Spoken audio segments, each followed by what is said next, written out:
Hey everybody, what's up? It's Booksy. Today is Wednesday, December 14th. It's going to be an update for SPY and AMC.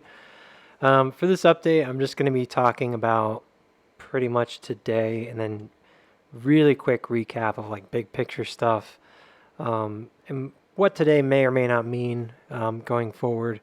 So the summary of the day was that we had a 0.5 rate hike, which was expected, which is lower than previous rate hikes, which means that the Fed is slightly more dovish going into the holiday here. And he reflected, Powell that is, reflected that they would make further adjustments at the time based on the data that's available. There was a lot more hawkish psych behavior in his voice. He was talking more about how they have to keep a pretty tight policy going forward. Well, not policy, but they've got their eye on the ball basically, and it's uncertain, what may happen in the future. He did say a couple times that he didn't feel the word recession was a good word because for what we're going through right now, because he said, yeah, there was like less GDP growth, but overall it was still growth. And so slow growth is not no growth. And I think that's a really good way to put it. And I'm glad he said it because it's been kind of a common drum that's been beaten, that you can't have like a slower growth period for the market. So instead of the market racing forward, it could just like crawl forward, right? It has to be one way or the other. And I'm not so sure. There are times where the market's leveled off for a period, and we might be in for that. And I think the next sort of couple months are going to be pretty critical for establishing the future for the S&P. And so price reacted as you might think. We had a bit of a tank right away, right? And before that happened, there was a pretty decent turn here, right? So you had this pump in the morning, yesterday, and then it came all the way back down. And really into today, we had what I believe was an ascending accumulation. And the reason I think that it is more to do with what I've been seeing on AMC, not as much on SPY, but more to do with what I'm seeing on AMC and how this has been playing out. Normally, if you have a rising wedge like this within a channel structure, the next thing that's going to happen is you're going to break down and go test the bottom of the channel. What's interesting is that this extended all the way into basically the time that the hike was announced, and then the Fed started talking over here. So you have a breakout, right? And the breakout occurred. It even found some support here, and then was kind of pushing to the upside, and then immediately created a hook and dropped. Now that part was not unexpected. I had expected to see some kind of a cat ear of some kind and a drop. The amount of the drop on the S&P was pretty severe. It was and it wasn't. Like, basically it was because it was so dramatically fast and there was so much volume that came in, as you can see on the chart, in that latter half of the day. The level that it came back to, way down here at 396, it was very common sense level. I believe on the whole, this was the main place it needed to come back to. That doesn't mean that it couldn't come lower and try to come back again into this region around 395. I just think that it was a common sense retrace. It had everything kind of set up for it. We had pumped really high out of this region, just like we did over here when we pumped really high. And unlike previously back in August, when we did something very, very similar to this, we actually came back down, which is good because we came back to retest that trend. Really briefly, the reason why this is so significant in this region should be obvious, but if you didn't catch the last couple of videos, you may not know what I'm talking about when I say change of character, and that is that anytime we've broken out of this trend right here, this white trend that I'm pointing to, we have not held it. We have always broken out and then promptly, after maybe coming above it for a minute, come back below, hooked, and then fallen. And the same thing happened in this region. We broke slightly below it here, not really like substantially. There wasn't a whole lot of testing of it. And then we came back below, we hooked, and we actually did a double top on that channel, or that trend line way back in April. And then again, we did the same thing in August. We hit it on the way up, and then when we passed back through it, we actually gapped below it, hooked to the upside, and then rejected off of it. So this is a very important trend in that it's often the place where you see supply really kick in. In all three cases, right, supply did not kick in full force until it hit that mark, right? Here. You can see the major drops occur right after that mark. So why is it different this time? Well, for one, I believe that this structure is much larger than the previous one. I believe we're forming out a very large bottom that's a larger version of this. It's like a diamond bottom, and that price target for that diamond bottom does hit the all-time highs. Does it have to happen that way? No, it doesn't, but the local price target for it is also equivalently fairly bullish, and it's essentially taking this measurement roughly, right? And you mark it across over here, and that measurement came out to be the 430 mark with a higher extension to up to 450. So that's a fairly reliable pattern, and I found it to be mathematically pretty solid. Now, does that mean it has to happen? No, and I think, this is the part where the rubber meets the road, when we talk about the market and the mathematical setups. Look, it's par for the course. You have a setup, you wait and see if there's confirmation. So right now, there's two things that have happened that are really significant. Number one, we have, three things. Number one is that we have come out of this structure and basically formed what I believe is an LPS right here in a very high region of the channel. We have not done that before. If you look at all the previous rides to the top, outside of this one, they've all been pretty small and narrow, right? And they've all been on very reduced volume going into that top, right? Compared to what? More of the bottom regions, which signals that, you're running out of steam when you get to the top. It's a little different this time. This time we've had very sustained volume all throughout this bottom. And then coming into the top, we really have picked up quite a bit of volume in these last couple of peaks. Now, here's number two. Okay, so we've got the big structure. It seems to be playing out, right? Number two is that this particular guy right here set up very, very high, which to me would indicate that you're not quite done with the S-curve.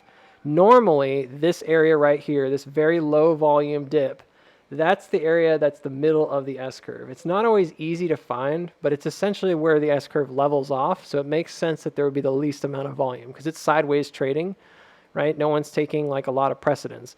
That right there makes me think that this pretty much is the 50% mark right where I've got it.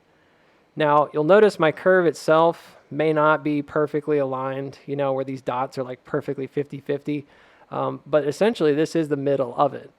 So therefore, the rest of the structure would still have a lot more time that would need to play out. I think that the price target for this structure may very well be, as you can see, may very well be all the way up to that 430 mark. Right, it's very, very significantly larger, right, than the previous ones. However, there are some differences in what occurred today. One is that when we broke back above here, we rejected, just like we did in this region, we rejected off of it and came back down to retest. In this case, back in August, we came back down to retest the top line. Today, something different happened. We came back to 399/400. There's another thing that's right here that's very, very important, and that is it's the midline, right, of this slightly widening uptrend. So we actually came back and retested 400, which just so happens to be exactly where that midline is. So we came back to the center here. Normally, that's where you're going to see bigger institutions, bigger money move, is from like the center of a range. So they're purposely keeping it very under wraps. So is it possible that this goes sideways until Friday and doesn't make a decision? Yeah, it's very possible right now that they could keep it right in this area up until Friday. I mean, they just can. You can see Friday ends right here. That's plenty of space. It's possible they go down below and do other stuff, right? Before they do all that. I mean, it's a bit uncertain, but I will say that I do believe that it's holding its structure very, very well. I believe that it's holding what I think is an S curve very well right here. So I'm still feeling like it's going to play out. I still think it's going to go to the upside. I think that the 50 was pretty solid. The last thing I want to mention is this particular push right here is the second time we broke this major downtrend, which is the peaks. You'll notice that each of the peaks, starting with March 30th, going through August 16th, down to December 1st, and then again on December 12th. And then actually today, we kind of bounced off of it to the downside, but we did like come up against it like several times today. And that's where we finally pushed down from, right? In the last hurrah, I think. I think that's a really good sign because we're breaching it, we're passing through it. We're like, yep, think we want to go there kind of thing. Now you might look at that and say, nah, man, that's like distribution. It's going to keep dropping. But I don't know what people's expectations were for a possible bullish move in the market, but I don't see why it would not start with a massive sell-off. Because anytime you find that, oh, hey, it's possible we're going to go up to 430 now, we're breaking out of this downtrend, you know what that's going to bring. You know, it's going to bring about a whole lot of FOMO. It's going to bring a whole lot of bulls back to the table, right? And specifically, if it goes over 430, you've now made a higher high on the macro schematic, which means that you're now in a bullish market. It doesn't have to be the strongest bullish market in the world. No, it doesn't. Could it also be an effort to go back up to the all-time highs in order to redistribute? Yes, it could. That's why the nature of the upthrust and the upthrust after distribution happens, because you come up to the top in order to sell high. Is it possible that that's happening? Yeah, that's also a possibility. In either case, you would be expecting, if it's bullish or if it's bearish, where it's going to come up and distribute, that it's going to pass that 430 mark. So if you got bullish news and you're a short with a lot of puts, what's the first thing you're going to want to do? Well, you're going to kick it off with a lot of selling, because what you want to do is get down here and exit those put positions. If you had straddles, things like that, you're going to want to be exiting the side, as quickly as possible. You don't want to be the last one to the door. So the reaction here to that news was instantaneous. It met expectations. This was well before the Fed started speaking. All that happened while Powell was speaking, as you can see, is we just whipsawed around 400. That's it. The actual primary action here was a move from 404 down to 400. Okay? So once again, the main move here was a move 404 down to 400, and then we dipped low to test 396, and now we're just kind of whipping around 400. Okay? In order for us to exit, yes, we do have to re-break, right, the trend that we kind of exited earlier today. I mean, we exited on relatively low volume, and then later we came back down through it. It's going to be a bit of a go here. I think it's a possibility. We don't see much in the morning tomorrow. Could be kind of boring. And then we should see some movement tomorrow afternoon. It could end up becoming a large accumulation sequence over the next couple of days, or a shrinking iteration or something like that. It doesn't have to move immediately. But this right here, this to me looks like it's not just a shakeout. It's an effort to drive the price low quickly. The last time this happened, people are talking like, oh, that's never happened before. It's always been like some major move. No. It did happen before. And the last time it happened was when we were rallying, right? When we were rallying to the upside. Where was that? Oh, man. I think it was right here. I think this is where I was thinking it yeah, it was right around 389. That's right. So, because I moved the trend. I used to have a trend here. But there was a rally going on, right? Pushing up. And this was the news. And the stock everything just tanked, right? For like a day. Was the end result of that bearish? No. We ended up coming up again to the top. So sometimes the direction that you head immediately is not the direction that you're going to continue to go. All right. So a lot of good things here today. Really was positive. On AMC, I'll try to be kind of brief with this. I know people are always excited about AMC, talking about it. That's my main focus.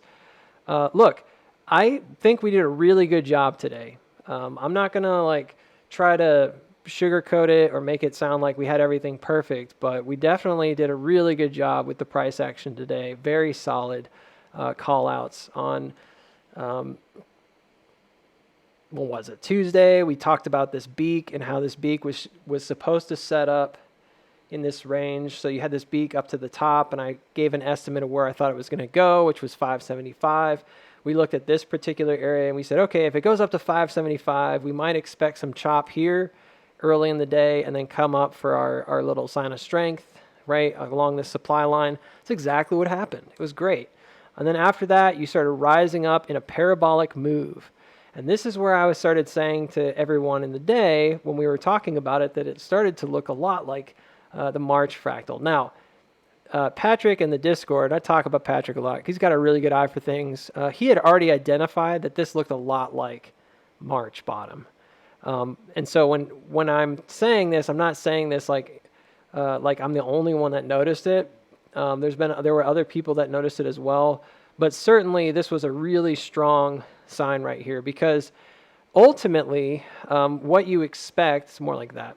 What you expect in a rising accumulation is that you have a bottom, you exit that bottom, and then immediately you go to a rising series of up thrusts. Now, each of these happened very quickly today, but you can see them. There's like multiple ones, right? 1, 2, 3. I was trying to count for 4. We didn't really see 4. So at about this point in the day, I said, all right, my expectation is, and I went to go clean my gutters, my expectation is that you're going to form some kind of cat ear here, and then you're going to come down to roughly this region. That's why these are on the chart. You're going to come down to roughly this region, which I had drawn out, and we formed it like right around here. And that's what happened. We did some cat ears, and then we came down to this region. The one thing I wasn't expecting right away was seeing this push up so quickly before the meeting. So naturally, when you see something like that, you're like, okay, it's probably going to duck down. And it did. And that wasn't exactly the most surprising thing in the world, especially considering what the S&P was doing, right? So we had broken back into this middle area right here. This is a liquidity zone that goes back all the way up to where we first broke down. It is really important because it signifies, in my mind, what I would call like a supply-demand center to all of this. And ultimately, like in order for us to leave here, we need to pass above this with some strength. And when we do, it should be fairly explosive. I've already done a bottom analysis for this region. I'm not going to do another one right now. If you want to check out the last video, I did a whole bottom analysis, including like why that matters to the macro. It's pretty significant stuff. Definitely feel like it's one of the biggest finds that we've had in the last year, to be honest. It really tied everything together. The other thing that we've got going here is we've got the cross. So right up here, there's a cross trend. If you're not familiar with why I use that term, it comes from the sine wave. It comes from the master fractal sequence. So when you have a sine wave, right, the cross is basically the area in which, here, I'll show you. It's the area in which you are transferring from one side to the other. And normally what happens is that you eventually will launch from that point. And that's pretty much what we did here. You launch with a spring action. These cross trends end up becoming very significant later because they end up signifying like a major sort of a supply-demand line, right? Just like this one is, right, more locally. This one still exists, and we're right underneath it. Jay Allen pointed it out, and I was like, yep, that's the one I had on the chart earlier, and we tapped it at the end of the day. We retreated from it 1, 2, 3 times today. And while we were doing that, we're easing our way sideways here. Okay? This is all pretty good stuff. This is not bad. It's good that we're setting up back inside this supply-demand line. It's good that we pushed up against this a few times. It faced rejection, but that just tells you that somebody doesn't want to go up there that quickly, right? They're worried. They're trying to do something right underneath here, whether it's accumulate or it's go ahead and prep to move, all that stuff, meaning like getting out of short positions or something like that. Those things can happen. I don't know for sure exactly what was going on here. It did have a volume pickup just like SPY. I know that the nature of it to me still looked very bullish. So the rising accumulation today, in my mind, wasn't even like a question. Like, it was happening. The reactive part right here was more, in my opinion, was more about just the fact that we had this major Federal Reserve meeting. It doesn't necessarily reflect exactly what, to expect. Just like on SPY, it made its move, and then it just sort of, that was it. It made its move, and then that was it. And ultimately, the move that was made was coming down to 570 area. Everything else is kind of just, if you look at it, we just kind of sat around 570. So at this point, we are sitting lower, right, than was expected. But look, we came back and retested this 562 after coming below it twice. To me, it looks like a double dip kind of spring region, or at least this would be like an LPS. And I think that that's okay. So from where we are right now, this looks pretty good. Embedded inside of this today is a full accumulation sequence on the downside. They thought they could hide it, but they couldn't. We saw it middle of the day, and it was pretty neat to just kind of be able to look at it and be like, yeah, we know what that is. It's right here, and you can see it fairly clearly if you're looking for it. It's right there. They've got the drop in, the cat ears, the hook, the middle part, which is really the M down, all of this, the M down. Here's the second part. We were waiting to see what was going to happen here on the breakout, and it broke to the upside, which is very bullish. So it didn't have a lower second cat ear. So the number one is right here. Number two is right here. Lately, that's been dropping down, and today it went up. That's very bullish. That usually only happens where you get that cup and handle looking thing right here on a what I used to call the T3, and ultimately, like, we don't see that very often unless it's a more bullish setup. And, you see the result of it. Another little quick accumulation period right here, shakeout, and then moving up to the upside. High volume, right, on the pushes up through here, and then above 575, and then, of course, it got knocked back down from the middle here, end of day. Okay. Now, the kicker here is, what about everything else? What would you expect to have happen? Well, for me, I think volume steps in here. And I was kind of, it's hard to say that, like, oh, that's what happened, because it really was the last 10 minutes of the day. But I do believe that when you start breaching into this region and above it, you're going to start seeing those volume kick-ups. What needs to occur at this point is that we need to pass above 587, okay? Pass above 587. If we can get over 587, you should see a volume pickup that'll slingshot you up here. And I think from basically $6 down to $5.97 right here, if you get that kind of a pullback, I think that's where your smart money is probably going to be entering. Because at that point, you've broken out of not only the cross trend here, but you've also broken out this main supply demand line. Y'all, we've already broken out of the main downtrend here. It's gone. It's this thicker blue line, and we broke out of it, and I think we've come back alongside it enough that constitutes a pretty solid retest of this creek at this point. Now, worst case scenario, what's the more bearish scenario? I guess from here, if you broke down, the more bearish scenario is that you could come low to finally go back down and get that 547 level, for instance. I'm not confident that would happen. I'm just saying, like, that could happen if you had a break to the downside. And I guess at that point, you might expect it to hit as soon as tomorrow and tap that cross there before moving back up. But honestly, I think it's upside from here. And I looked at trajectories, and the trajectories are really solid. They're being followed like you wouldn't believe. So this is the main trajectory we're looking at for the outward move. It's usually the fast one. So again, if you compare this to March, you'll see that March does the same thing, comes up in cat ears along this line. I've already talked about why that's happening right here. Did a whole video on it. The fact that this is the end of a sequence, you would come down into a spring area, but specifically what's going on right here is setting you up for a slingshot move along that marker. And that's exactly what happened in March. The distance you move away from that, you're going to move 50-50 above, and it's meant to get you right, to a specific place that's like another 50% to the upside.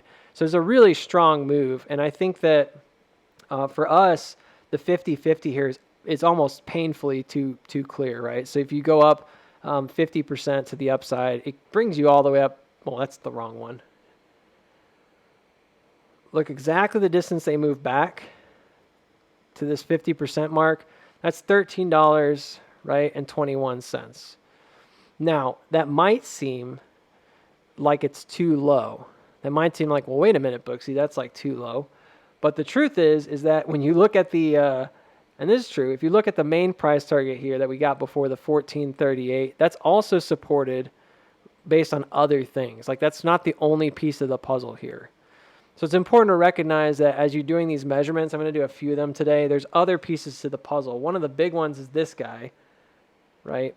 And this guy is another one that would mark off a potential 50% marker zone. So when you measure to this one, it's significantly higher, right? And this would propel you over the top. Now, the trajectory out is the thing that most people are going to care about right this second. The trajectory out right now, it matches this, and I took it alongside the movements that we saw over the last couple days. And there's one trend right here, this on the parabolic arc, matches it almost perfectly. And if you take it top to bottom on the arc, you can see that it actually matches bottom to top on that parabolic arc.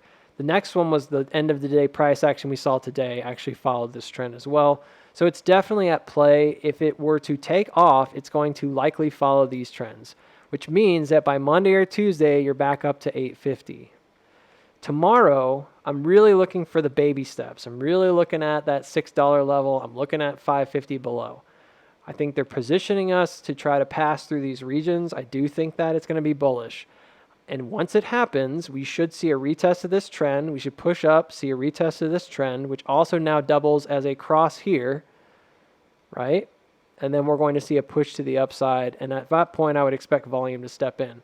Now, here's the kind of semi-amazing thing, right? I looked at it and I said, well, look, man, you can have all that stuff. That's great. But what about the pullback from here to here? Shouldn't that also be part of the 50% move?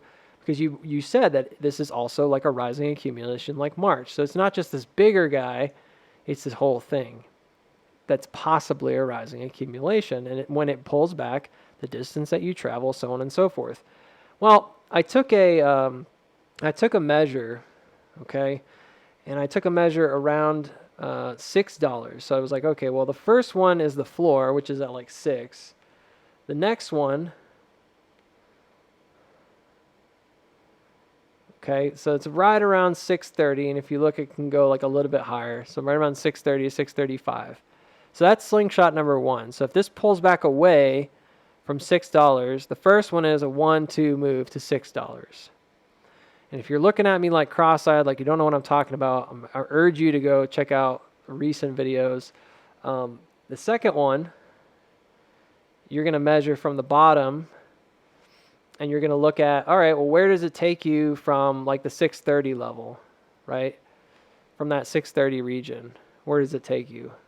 Well, it takes you up to the next hook. So the next 50% marker, right, from the bottom, in this case, takes you up to the 50% hook there. Okay, well, what about the 50% hook? Where does like that take? You see where I'm going with this. This hook takes you up to 910. What is 910? Well, if you come back over here, you can see that the high here. Now, I know what you're thinking, like, hey, Booksy, that's just because it's a 50% retracement, man. But the high was 915. On an extension to 910 up here, you could imagine that if you're moving up and you come up to like 910, I already messed it up, that you might expect it to come back down and retest here before leaving again. And that's exactly what you would want to see on the push out. Okay, well then what?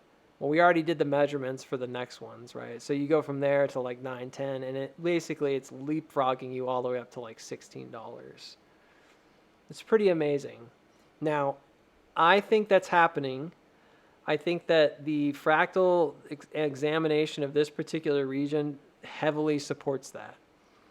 I'm not looking to really convince anybody of anything right now, outside of understanding like that this distance on the pullback, right? If you look at where the 50% marker is for that, all right, it established on this pullback, this is kind of the main gist of it, right? when it hit this marker and it hit this resistance, it pulled back exactly enough, and it was set up with the trend and everything, exactly enough to give you a perfect 50-50, like almost to the penny, right, around this particular cat ear, which tells me that the cat ear may have been established at exactly the right spot to give you that. When you look at the overall move, you find that it's also a 50-50 to the top, right? When you look at how it goes from bottom here all the way up to here. I know I'm not measuring to the tippy top. That's because I'm looking at something specifically. So the first slingshot here gets you up to 50-50 around here, and then the second one is the bigger one, right? And when you look at where that is, obviously that's this guy right here. So you see how that works. So what I'm doing is I'm taking and ultimately like what this is it's basically like a pull away from the bullish trend that was established on the way up here. The trajectory they were heading, they like dived away from it. And then the distance that they dive away from it ends up being the distance that they come back, right? And they end up doing like a 50-50 run. So they come up, they pull away from it, and then this ends up being like a 50-50 swing around. Yeah, pretty crazy. There's other reasons for that we discovered recently. I'm not going to go over all of that again right now. The point is, okay, we've set up a massive shrinking iteration down to here, and we're working it out, and this is that first pullback that's meant to give you the slingshot. And it does more than enough to do that, in my opinion. Therefore, right, we might expect to see some pretty serious chop, when we start hitting that 1328 region. But specifically, we're looking at how does it move, right, from the trend, not just from this particular marker, but ultimately from this trend and this trend. And there's a lot of different kind of markers and trajectories and blah, blah, blahs that you can get from that. But in order for us to recapture the main trend here, right, we have to move at least to there, and that gets you up to 1555, which means this is another place where you might expect some action to happen right here and here. I think all that stuff is coming in the days to come. Most of you probably don't care about that. You probably just care about tomorrow. But I think that it starts with baby steps. So for me, I'm looking at $6. Like that's the big thing. Coming back above 6 and confirming there would send you up on these trajectories.